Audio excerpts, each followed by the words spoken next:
नई बहू का जादुई लहंगा। फोन लगाकर रील बनाते हुए। बिन तेरे सब सजा है, बिन तेरे कहाँ मजा है, यादों में याद पिया की आने लगी, हाय भीगी भीगी रातों में। ये बन गई मेरी रील।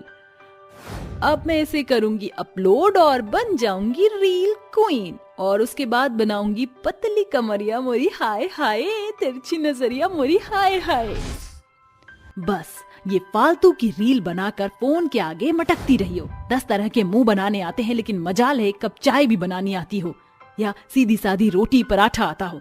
तेरी शक्ल देखकर तो तेरे ससुराल वाले अपना पेट भरेंगे।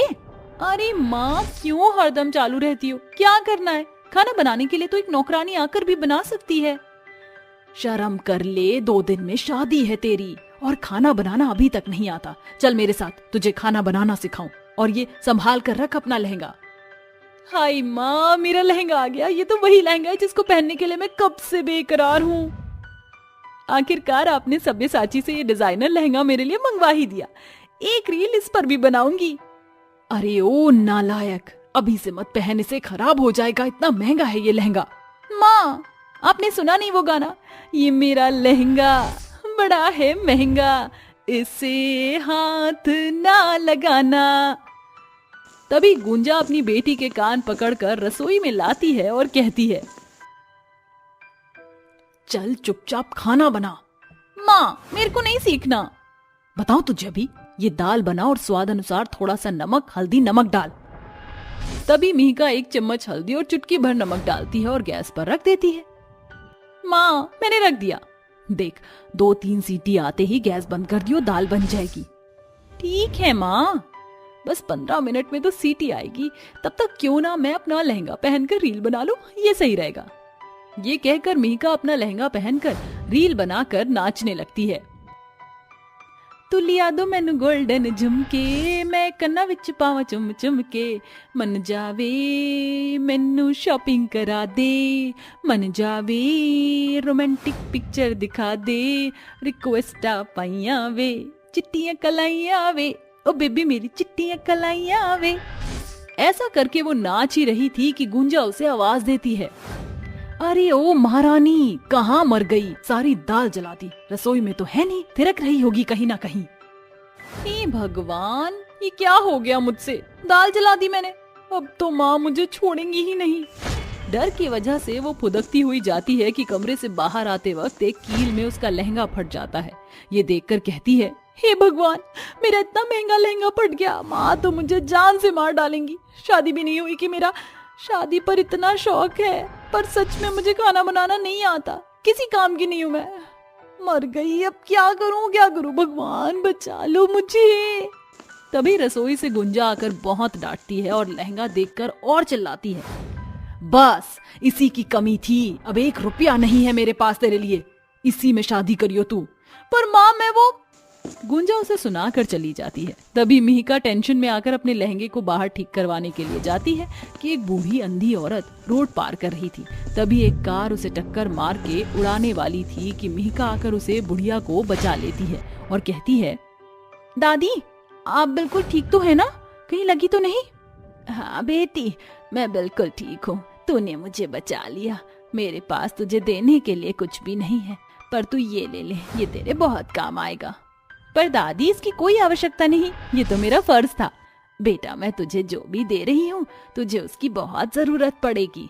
ले जा, ये समझ ले मेरी तरफ से तेरी शादी का गिफ्ट। ठीक है दादी। ऐसा कहकर मिहिका उनसे वो थैला ले लेती है और चलने लगती है। फिर अचानक से उसे कुछ याद आता है। अरे, दादी को कैसे पता कि मेरी शादी होने वाली है? मैंने तो उन्हें कुछ भी नहीं बताया था। मिहिका जैसे ही मुड़ती है तो वो बुढ़िया उसे कहीं भी नहीं दिखती। वो घर आकर जल्दी से उस थैले को खाली करती है तो उसमें हूबहू अपने जैसा लहंगा ही मिलता है, जिसे देखकर मिहिका कहती है, लगता है वो कोई फरिश्ता या भगवान थी जो मुझे मेरी शादी के लिए लहंगा देकर चली गई। तभी तो वो जानती थी कि मेरी शादी होने वाली है। थैंक यू गॉड, आपने मुझे लहंगा दे दिया। 2 दिन बाद धूमधाम से मिहिका की शादी मयंक से हो जाती है। जैसे ही वह गृह प्रवेश करती है तभी उसके लहंगे से बहुत सारे सोने के सिक्के निकलकर इकट्ठा हो जाते हैं। ये देखकर उसका ससुराल बेहद दंग रह जाता है। अरे भाभी, ये क्या लहंगे में सोने के सिक्के लटका कर लाई थी क्या, जो गृह प्रवेश करते ही सोने के सिक्के इतने सारे आ गए? नहीं, ऐसा तो कुछ नहीं है। आ जाओ बहू, अंदर आ जाओ। मिहिका जैसे ही एक ही कदम आगे बढ़ाकर आती है तो सोने के सिक्के उछल उछल कर उसके लहंगे से निकलते हैं। ये देखकर मयंक कहता है, अरे मुझे विश्वास नहीं हो रहा है मेघा, तुम्हें लहंगे का बहुत शौक था। कहीं तुमने शौक में सोने के सिक्के तो नहीं डलवा दिए, जो इतने सारे सोने के सिक्के निकल रहे हैं? वही तो मैं भी हैरान हूँ। लगता है मेरे घर में मेरी बहू नहीं, साक्षात लक्ष्मी देवी प्रकट हो गई हैं, जिनके एक कदम से ही सोना निकल कर आ रहा है। ये क्या हो रहा है मेरे लहंगे के साथ? कहीं ये उन दादी के दिए हुए लहंगे की वजह से तो नहीं है? कहीं ये जादुई लहंगा तो नहीं है? हाँ, हो सकता है ये जादुई लहंगा हो, तभी तो सोना ही सोना निकल रहा है। देख, हमारी बहू ने तो हमें धनवान ही बना दिया। मेरी बहू से कोई कुछ काम नहीं करवाएगा, बिल्कुल काम नहीं करेगी बहू। तुम सेठानी की तरह रहना यहाँ पर। अरे वाह, मैं तो उस चीज से बच गई जो मुझे बिल्कुल भी नहीं आती। अब मैं खाना बनाने की कोई जरूरत नहीं है। इस जादुई लहंगे ने तो कमाल कर दिया। ठीक है माँ जी। अरे वाह मेरी जान, तुमने तो आते ही दिल जीत लिया, और कोई काम भी नहीं करना पड़ेगा इस घर में। कहा था ना, रानी बनाकर रखूंगा। हाँ, तो वो मैं अपनी वजह से रानी बनकर रहूंगी। तो शादी तो मुझसे हुई है ना? लड़ना बंद करो। मिहिका मयंक के साथ कदम रखकर अपने कमरे में पहुंचती है। उस लहंगे के बदौलत एक कोने में सोने के सिक्के बिखर जाते हैं। अगले दिन लहंगा उतारने के बाद ऐसा कुछ नहीं होता, क्योंकि वो सारा जादुई लहंगे का कमाल था। तभी मिहिका झूले पर लेटकर झूल रही थी। तभी सास उसकी हवा करते हुए कहती है, बहू, तुम्हें कुछ चाहिए हो तो बता दो। जो जूस पियोगी, पास्ता खाओगी, पिज्जा खाओगी, मटर पनीर, जो चाहिए बता दो। माँ जी, आप ये सब मंगवा दीजिए, पूरे दिन मेरा काम चल जाएगा। ठीक है बहू। माँ जी, झाड़ू पोछा करना है क्या? भाभी, जरूरत नहीं है, मैंने सब काम कर दिया। भाभी, मुझे कॉलेज की फीस और ट्रिप के पैसे चाहिए, कि आप थोड़े से पैसे दे सकती हो? कल जो इतने सारे पैसों की बारिश हुई थी, वो सारे सोने के सिक्के कहाँ हैं? बेटा, उसे तो मैंने सोने के गहने बनवाने के लिए दे दिए। अगला नंबर सुरभि का ही है ना। ठीक है, मैं आपको दे दूंगी पैसे। ऐसा बोलकर मिहिका अपने कमरे में जाकर वो लहंगा पहनती ही है। जैसे ही चलती है तो फिर से सोने के सिक्के निकलते हैं। फिर मिहिका लहंगा उठाकर रख देती है और उन सोने के सिक्कों को सुरभि को दे देती है, जिसके बाद वो ट्रिप पर निकल जाती है। वक्त गुजरता है, सब अच्छा चल रहा था। एक दिन एक औरत अपने 10 महीने के बच्चे को गोद में लेकर उनके दरवाजे पर आकर कहती है, बहन जी, मेरी मदद करो बहन जी, मेरा बच्चा बहुत तकलीफ में है, मेरे पास इसके इलाज के लिए पैसे नहीं हैं, कृपा करके मुझे थोड़े पैसे दे दीजिए। मेरे बच्चे को कुछ हो जाएगा, उसे ठंड लग गई है और कुछ भी नहीं बोल रहा है, ना रो रहा। बहू, उसके बच्चे की तो बहुत तबीयत खराब है। मेरा जादुई लहंगा इस बच्चे की जान बचा सकता है, आप यहीं रुकिए, मैं अभी आती हूँ पैसे लेकर। ऐसा कहकर मिहिका लहंगे को जैसे ही पहनकर चलती है तो एक तेज रोशनी में उस लहंगे से अब की बार ढेर सारे पैसे निकलते हैं। वो लहंगे को फिर से रख देती है और उन पैसों को उठाकर उस औरत को वो सारे पैसे दे देती है और कहती है, बहन, अगर तुम्हें और पैसे चाहिए हो तो बता देना, मैं तुम्हें और पैसे दे दूंगी। ये लो, सारे पैसे रख लो और अपने बच्चे की तबीयत को ठीक करा लो। आपका बहुत बहुत शुक्रिया, आप नहीं होती तो मेरे बच्चे के इलाज के लिए मुझे पैसे नहीं मिलते, मैं हॉस्पिटल लेकर जाती हूँ, शुक्रिया। ये कहकर औरत अपने बच्चे को फौरन हॉस्पिटल लेकर जाती है। डॉक्टर उसके बच्चे का इलाज करके उसके बच्चे को बचा लेते हैं। 2 दिन बाद माया फिर से अपने हंसते खेलते बच्चे के साथ मिहिका के ससुराल आती है और उसका शुक्रिया अदा करती है। इस तरह मिहिका का जादुई लहंगा बुरे वक्त में सबके काम आता था और उस जादुई लहंगे का राज सिर्फ मिहिका तक ही रहता है। साथ ही वो ठाट बाट से ससुराल में रहती थी। एक छोटे से गांव में एक विधवा सास बहू किराए के घर पर रहा करती थी। एक दुर्घटना के दौरान उन दोनों के पतियों की मृत्यु हो गई थी। सास मिट्टी के बर्तन बनाने का काम किया करती थी और बहू लोगों के घर में काम करके अपना घर चलाया करती थी। उनका घर एक तालाब के पास था। एक दिन की बात है। अरे बहू, लकड़ियाँ खत्म हो गई है, अब मैं खाना कैसे बनाऊं? माँ जी, आप चिंता मत कीजिए, मैं अभी जंगल से लकड़ियाँ काट कर लेकर आती हूँ। नीलम ऐसा कहकर जंगल में लकड़ियाँ काटने के लिए चली जाती है और कुछ ही देर में लकड़ियाँ काट कर वापस आ जाती है, जिसके बाद उन लकड़ियों से नीलम और अनामिका दोनों सास बहू मिलकर खाना बनाते हैं। और खाना खाने लगते हैं। अरे बहू, सुबह से मकान मालिक 3 बार चक्कर काट कर चला गया है। अरे अगर ऐसे ही चलता रहा तो वो हमें इस घर से निकाल देगा। कितने महीने से हमने इस घर का किराया नहीं दिया है। इस बार मालकिन मुझे तनख्वाह दे देगी तो मैं उस पैसों से मकान का किराया भर दूंगी। आप चिंता मत कीजिए माँ जी, आप तसल्ली से खाना खाइए। ऐसा कहकर अनामिका अपनी सास नीलम के साथ बैठकर आराम से खाना खाती है। जिसके बाद जब खाना बच जाता है तो वो बचे हुए खाने को तालाब के पास ले जाती हैं और तालाब की मछलियों को खिलाने लगती हैं। मछलियों को खाना खिलाते खिलाते बेचारी अनामिका अपने पति को याद करके रोने लगती है। क्यों, आखिर क्यों आप हमें छोड़कर चले गए? आपके बिना हमारा गुजारा भी नहीं हो पा रहा है। मैं अकेली कैसे ये सारी जिम्मेदारियों को संभालूं? ऊपर से मेरी कोख में आपका अंश भी है। बेचारी अनामिका रो ही रही होती है कि तभी अचानक से तालाब के अंदर एक हलचल सी मचने लगती है। हे भगवान, ये सब क्या देख रही हूँ मैं? आखिर ये क्या हो रहा है? तालाब के अंदर ऐसा तो पहले कभी नहीं हुआ। देखते ही देखते तालाब के अंदर से एक पानी के देवता आते हैं और अनामिका के सामने प्रकट होकर कहते हैं, तुम रो क्यों रही हो? अपने आंसुओं को पोंछ लो। दुख और संकट हर किसी के जीवन में आते हैं और तुम तो इन दुख और संकटों से शुरू से ही लड़ रही हो। देवता जी, क्या बताऊं, अब शादी से पहले मेरे परिवार में इतनी दिक्कत थी जिसके चलते मेरे माता पिता ने जल्दबाजी में मेरी शादी करवा दी। शादी के बाद मेरे पति अच्छे खासे कमा रहे थे, लेकिन अचानक से एक दुर्घटना के दौरान उनकी और मेरे ससुर जी की मृत्यु हो गई, जिसके बाद से मैं बिल्कुल अकेली पड़ गई।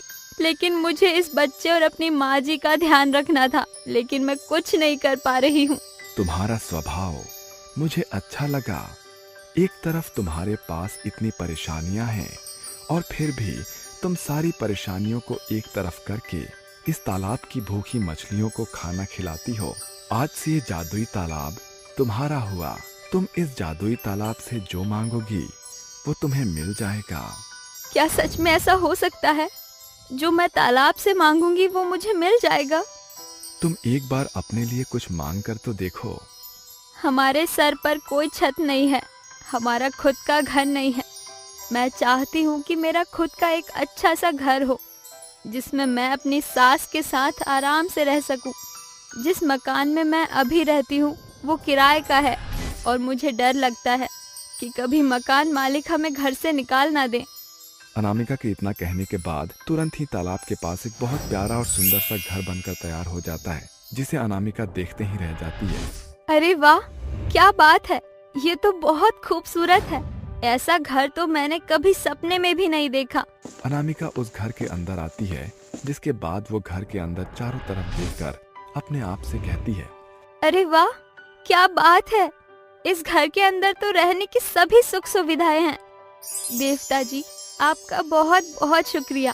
आज अगर आप ना होते तो हमें इतने अच्छे घर में रहने का अवसर ना मिलता। ये सब तुम्हारी ही करनी का फल है जो तुम्हें मिल रहा है। कभी कोई परेशानी हो तो मुझे याद जरूर कर लेना।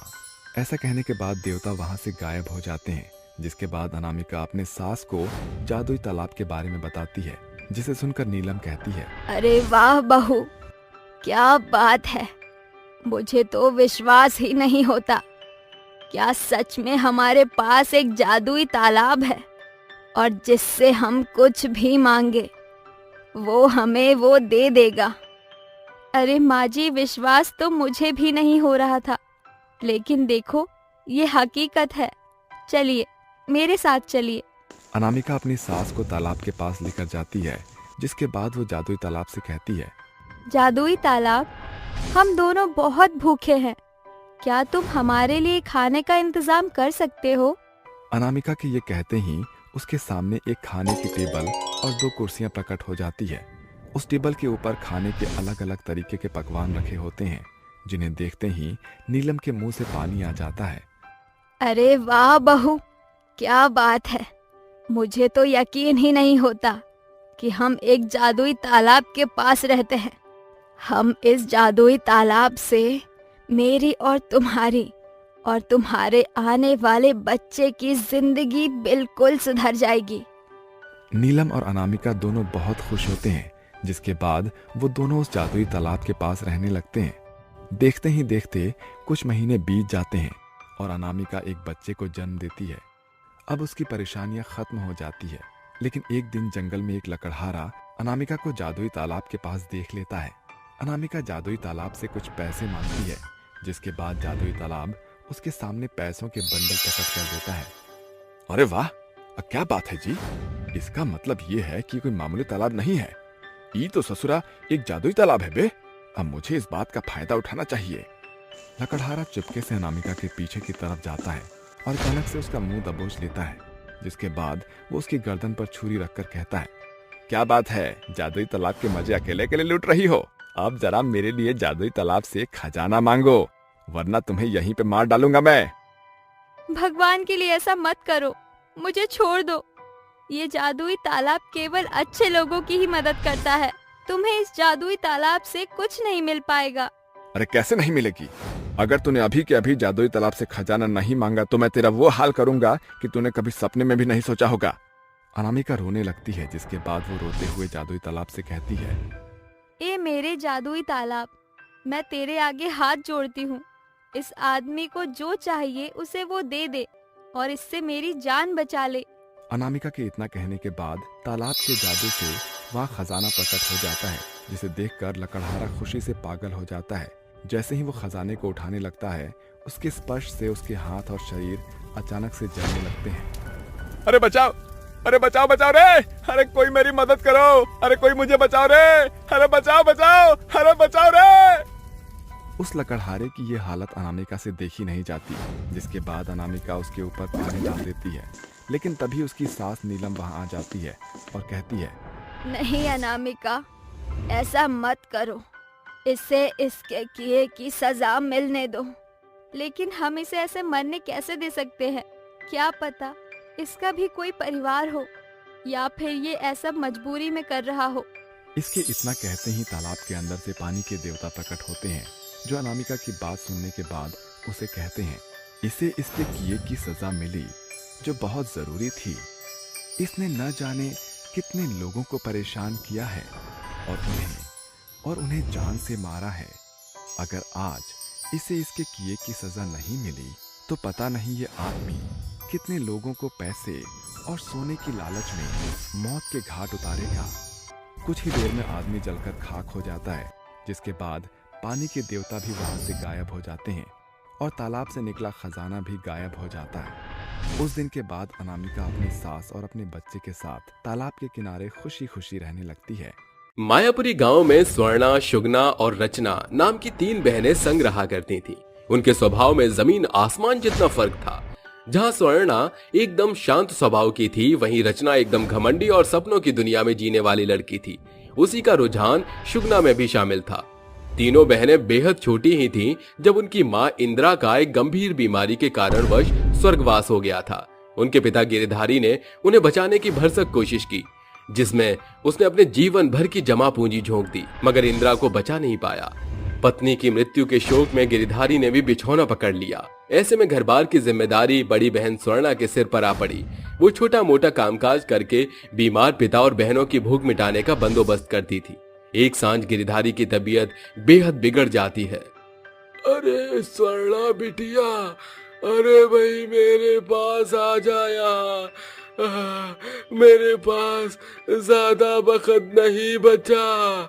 स्वर्णा की आंखों में लबालब आंसू भरा हुआ था। वो सिसकते हुए कहती है, पिताजी कुछ नहीं होगा आपको, गहरी सांस भरिए पिताजी, गहरी सांस भरिए। मेरा बुलावा आ गया है, मगर जाने से पहले एक रहस्य तुझसे साझा करते जा रहा हूँ। तुम तीनों सालों से मुझसे पूछती आ रही हो ना कि उस संदूक में क्या खास है। दरअसल उसके भीतर तुम्हारी माँ के लाल, गुलाबी और सुनहरे रंग का 3 दुल्हन लहंगे हैं, जो तुम्हारी माँ को भेंट में मिला था। तुम्हारी माँ ने मरते दफा मुझे ये कहा था कि मैं उन तीनों लहंगों को तुम बहनों में बंटवारा कर दूं। स्वर्णा, ये जिम्मेदारी मैं तुम्हें सौंपता हूं। ये कहकर गिरधारी दम तोड़ देता है। पिता की मौत से स्वर्णा को गहरा सदमा पहुंचता है। 2 दिन बाद पिताजी ने जाते समय इस संदूक में बंद लहंगे का जिक्र किया था। स्वर्णा जैसे ही संदूक खोलती है, तीनों लहंगों की चमक उसकी आंखों को चकाचौंध करने लगती है। स्वर्णा तीनों लहंगों को सीने से लगाकर उनका बखान करती हुई कहती है, वो कितनी सुंदर बेला रही होगी ना शगना, रचना। जब ये लहंगे माँ ने ब्याह में पहने होंगे, जरूर माँ ने शादी के रोज ही लाल जोड़ा ही या फिर ये गुलाबी लहंगा पहना होगा। स्वर्णा अपनी दोनों बहनों को निहारते हुए कहती है, अरे क्या बात है, तुमको ये लहंगे देखकर खुशी नहीं हुई? इसमें खुश होने जैसा है ही क्या? आज के नए जमाने में भला इन फीके पुराने लहंगों को कौन पूछता है? जिस हिसाब से पिताजी ने इन लहंगों के प्रति प्रसंग जताया था, मैंने तो सोचा जरूर इसमें हीरे मोती जड़े होंगे, मगर सारी आशा निराशा में बदल गई। स्वर्णा उन तीनों बहनों को सीने से समेटे अपनी माँ को याद करती हुई आंसू बहाती है। जैसे उसके आंसू की बूंद उन लहंगों पर पड़ती है, एक तेज चमक घर को चकाचौंध करती हुई उन तीनों लहंगों में समा जाती है, जिसके साथ वो तीनों लहंगे सोने, चांदी और हीरे के लहंगे में बदल जाते हैं और एक आवाज पूरे घर में गूंज उठती है, स्वर्णा। माँ, ये आपके स्वर है ना? हाँ स्वर्णा, ये मैं हूँ। अब से ये 3 लहंगे साधारण नहीं, बल्कि जादुई सोने, चांदी और हीरे के जादुई लहंगे में बदल चुके हैं। जब भी तुम्हें धन की आवश्यकता होगी, ये जादुई लहंगे उसे पूरा करेंगे। ये सुनकर स्वर्णा की दोनों बहनों के भीतर घनघोर लालच समा जाता है। दोनों झट से 2 लहंगों को चुनकर कहती हैं, ये सुनहरा सोने का लहंगा मेरा हुआ और ये हीरे वाला लहंगा मेरा। बाकी ये चांदी वाला लहंगा तुम रखो स्वर्णा, ये तुम पर ही सुंदर लगेगा। रचना और शुगना अपने जादुई लहंगे को पहनकर शीशे के सामने खड़े होकर कहती हैं, हीरे तो एकदम शीशे के जैसे चमक रहे हैं, मेरा रूप मगर अभी कुछ अधूरा है। गहने के बिना लहंगा कुछ ज्यादा नहीं जच रहा। क्यों ना हम अपने जादुई लहंगे से कुछ मांग कर देखें, हमको इस लहंगे का पुख्ता प्रमाण भी पता चल जाएगा। ए मेरे जादुई सोने के सुनहरे लहंगे, जल्दी से मुझे सोने के सुंदर गहने दो। मेरे हीरे के लहंगे, जल्दी से मुझे भी हीरो का हार और सर का सुंदर ताज दे। दोनों जादुई लहंगे एक साथ चमक उठते हैं। सोने का लहंगा शुगना को ढेर सारे सोने के जेवर देता है और हीरे का लहंगा रचना को चमचमाता हीरे का हार और ताज मुहैया कराता है, जिसे दोनों बहनें अपनी साज सजावट करने लग जाती हैं। मगर स्वर्णा उन दोनों को एकटक निहार रही थी। ये देखकर रचना कहती है, स्वर्णा, हमारे जादुई लहंगे तो ऐसे घूर घूर कर क्यों देख रही हो? लगता है शायद तुम अपनी जादुई चांदी के लहंगे से संतुष्ट नहीं हो। ऐसा नहीं है, मैं अपनी जादुई लहंगे को पाकर बेहद खुश हूँ, मगर इसलिए नहीं कि ये जादुई है, बल्कि इसीलिए कि ये मेरी माँ की आखिरी निशानी है। अगले भोर एक भिखारी उनके घर का किवाड़ खटखटाकर कहता है, अरे कोई है इस घर में रहने वाला बड़ा दिल वाला? इस भूखे भिखारी को भोजन करा दो। आवाज सुनकर तीनों बहनें बाहर आती हैं। शुगना और रचना भिखारी को देख नाक भौं सिकोड़ते हुए कहती हैं, अरे ओ भूखे भिखारी, यहाँ क्या भंडारा बट रहा है जो चले आए झोली फैलाए। अरे तुम दोनों ऐसा क्यों कह रही हो? एक भूखे का पेट भरना पुण्य का काम होता है, और फिर हमारे पास 3 जादुई लहंगे हैं। स्वर्णा, हम अपने जादुई लहंगे का इस्तेमाल सिर्फ अपने शौक को पूरा करने में करेंगे। तुम्हें दानी बनने का शौक है तो बनो। ये कहकर वो दोनों भीतर चली जाती हैं। बाबा, जरा आप यहीं ठहरिए। स्वर्णा अपने जादुई लहंगे को लेकर बाबा के पास दरवाजे पर आती है, जहाँ भिखारी कहता है, मुझे तो लगा था कि तुम भोजन का प्रबंध करने भीतर गई थी। बाबा, ये एक जादुई लहंगा है। मगर ये तो एकदम साधारण जान पड़ रहा है। ये मेरे जादुई लहंगे, जरा अपना करिश्मा तो दिखाना। एकाएक जादुई लहंगा निचले छोर से ऊपर तक चकाचौंध चमक की आगोश में भरकर सैकड़ों चांदी के चमकीले सिक्के बरसाने लगता है। इन सारे सिक्कों को आप रख लीजिए। समय गुजरता जा रहा था। जहां एक ओर जादुई लहंगे से रचना और शुगना अपना स्वार्थ साध रही थी, वहीं दूसरी ओर स्वर्णा अपने जादुई लहंगे से जरूरतमंद की मदद किया करती थी। एक सवेरे सत्यपाल और रामदीन स्वर्णा के पास आते हैं। उन्हें आता देख शुगना और रचना ताने भर स्वर से कहती हैं। अरे क्या बात है, आज ये दो हंसों का जोड़ा इतनी सवेरे हमारे पास क्या लेने आया है? रामदीन काका, सत्यपाल चाचा, कोई खास काम था क्या? मुझे बुला लिया होता। अरे बिटिया, पूरे गांव में सनसनी फैली हुई है कि तुम तीनों के पास जादुई लहंगा है। कल हमारे गांव में गरीब लड़कियों का सम्मेलन शादी है, सारा बंदोबस्त तो हो गया है। अगर तुम लहंगे का भार उठा लेती तो भला हो जाता। आप दोनों बेफिक्र रहिए, सभी दुल्हनों के जोड़ों का बंदोबस्त हो जाएगा। उनके जाते ही दोनों बहनें स्वर्णा पर बरसते हुए कहती हैं। अरे तुमने क्या इन भिखारियों का बीड़ा उठा रखा है? अगर तुम्हें दयावान बनने का शौक है तो अपना जादुई लहंगा उन्हें दान में क्यों नहीं दे देती?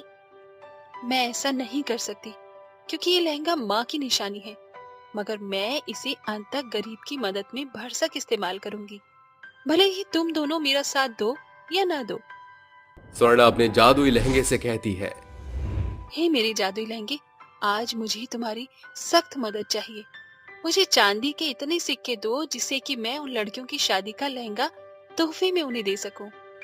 स्वर्णा के स्वर खत्म होते ही उसका जादुई लहंगा एकाएक सोने, चांदी और हीरे एक साथ बरसाने लगता है। तभी उसकी बहनें रोते हुए वहां आकर कहती हैं। स्वर्णा, जाने कैसे हमारा लहंगा ओझल हो गया। हाँ, अब हम अपने शौक कैसे पूरे करेंगी? तभी एक बार फिर इंद्र की आवाज सुनाई देती है।